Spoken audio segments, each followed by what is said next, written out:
She stood behind the stacks of paperwork, pen in hand, barely noticed by the officers bustling through the command tent.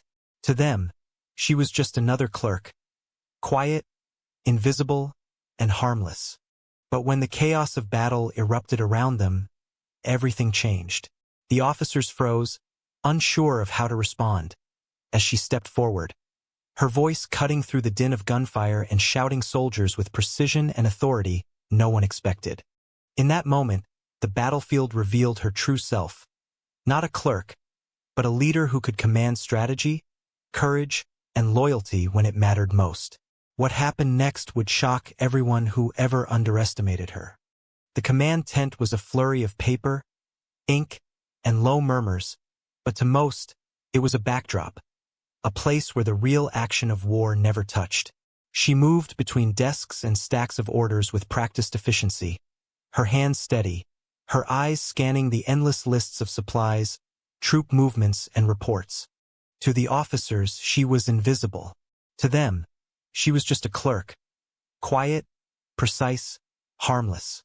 Few bothered to look beyond the neat stacks of papers she carried or the sharp pencil she used to mark corrections. Some even considered her presence a curiosity, a gentle distraction in the harsh rhythm of military life. Yet, beneath her calm exterior, a mind sharpened by observation and careful calculation thrummed with quiet intensity. Every line of a report, every shift in troop placement, every subtle tension between officers did not go unnoticed. While others were busy asserting authority through loud voices or strict commands, she watched, memorized, and understood patterns that even seasoned commanders overlooked.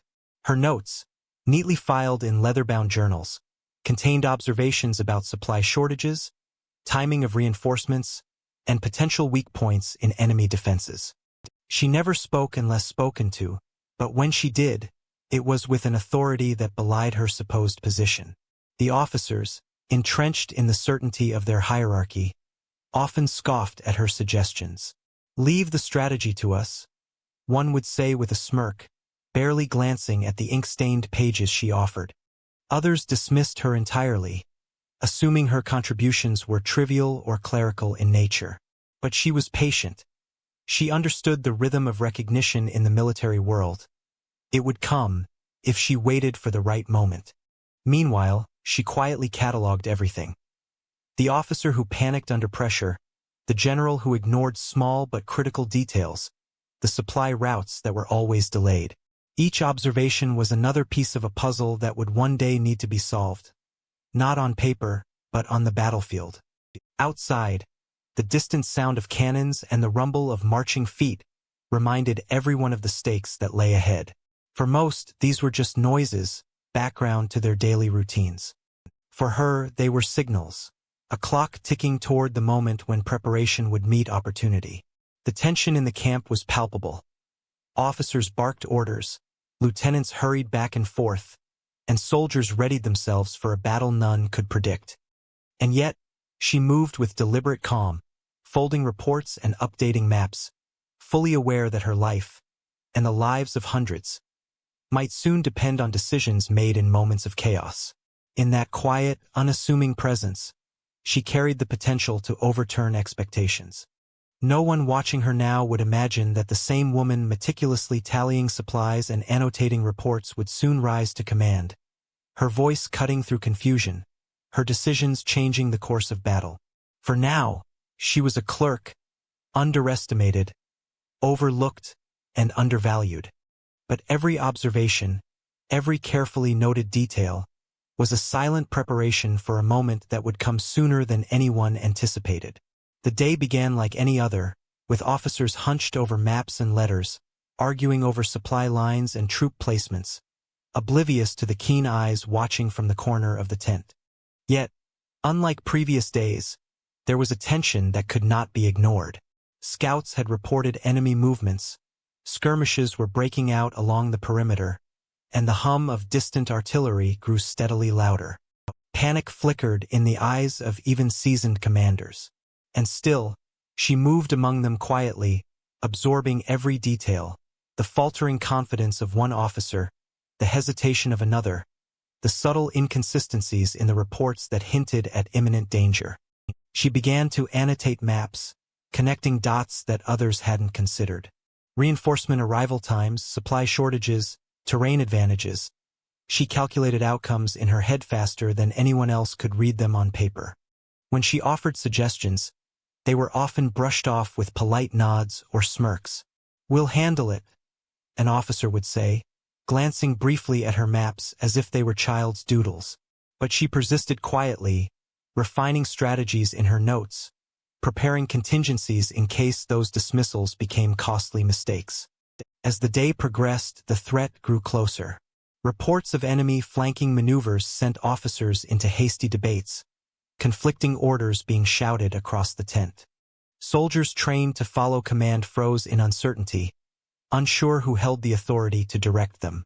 She watched the chaos, her mind mapping every possibility, every potential misstep, every opening the enemy might exploit. Her previous observations, once dismissed, now became vital insights. She noticed the slight gaps in the defensive line, the predictable patterns of patrol rotations, the delay in reserve reinforcements. In her mind, she was already rehearsing solutions, visualizing positions and commands that could turn the tide if only someone had the courage and clarity to act decisively. And then, a sudden crisis. A courier burst into the tent, reporting that a key flank had been overrun and that panic was spreading among the troops. Officers shouted over each other, trying to assert control, yet none could devise a coherent plan under the pressure. It was in that moment, with uncertainty thick in the air and chaos threatening to consume the camp, that she recognized the truth. The battle could not wait for hesitant voices or egos. Someone had to step forward and act decisively. Her fingers tightened around the pen she had carried all day, not as a clerk, but as a strategist ready to translate preparation into action. The shift was subtle but undeniable. She began issuing calm, precise instructions, directing messengers to relay orders, coordinating troop movements with a clarity that cut through the din of shouting officers. Slowly, the murmurs of doubt transformed into whispers of awe. Soldiers began following her guidance, surprised by the authority in her voice. Officers who had once ignored her were forced to reconsider, watching as her strategies began to align defenses, patch gaps, and stabilize the threatened flank. The tide of panic was beginning to ebb, replaced by a nascent sense of order, and all orchestrated by the very person they had assumed was powerless, a mere clerk. The battlefield beyond the tent was still a storm of chaos, but inside, a new order had begun to emerge. In that quiet corner, among maps and reports, the invisible hand of leadership was at work. And as the sun climbed higher, casting harsh light over the camp, it became clear that the woman once overlooked had begun to step into a role no one had ever imagined she could fill. The sound of battle surged around the camp like a living thing, a cacophony of gunfire, shouting, and the pounding of hooves against dirt. Smoke coiled in the air, mingling with dust and the acrid scent of gunpowder. Soldiers stumbled over debris, their fear and confusion as palpable as the heat of the sun overhead. Officers shouted orders, some contradicting others, while messengers ran frantically in all directions. The chain of command was fraying, and without decisive leadership, defeat seemed imminent. And then she moved forward. No hesitation, no self-doubt, only focus. Her voice rose above the chaos, steady and clear, issuing precise commands that cut through the storm of confusion. Hold the eastern line and reinforce the ridge. Cavalry, flank left and intercept the retreating unit. Soldiers froze for just a heartbeat, unsure, and then obeyed, drawn to the unexpected authority in her voice. It was not loud. It was measured, unshakable, and imbued with a certainty that inspired trust. Where officers had faltered, she acted with the precision of someone who had already anticipated every possible outcome. The officers who had ignored her now stood to the side, stunned, caught between pride and necessity.